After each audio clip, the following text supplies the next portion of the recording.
kulanti wacan wanaagsan saaxiibayaal soo dhawaada waa mar kale iyo kooxdii Harwanaag maanta waxaan noo martiya abwaankeena Moha Galeer abwaan maanta maxaan haysaa waxaan idin hayaa gabayar oo aan ugu tala galay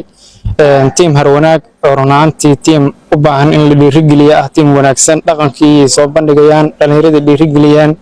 marka gabayaraan rabay maanta inaan ugu tala galay inaan soo jeediyo waxaan u dhacayaa sidatan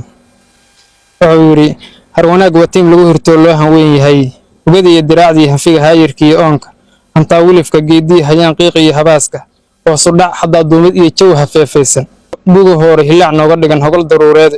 habka dhaqanka hidaheena iyo hawada Soomaali inay horumarshaan iyo fulaan u halgamayaan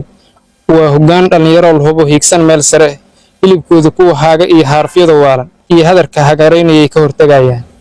maasantiin ka haynaa waane mahadsanid markale ku soo dhawaad kooxda aad iyo aad u mahadsan aan share gareeyaan waxa halkan ka leeyahay barnaamij xigma ah riwaayado iyo hidaha dhaqanka marka ku soo dhawaada beej Harwanaag share gareeyo. Assalaamu calaykum waraxmatullaahi wabarakaatuh.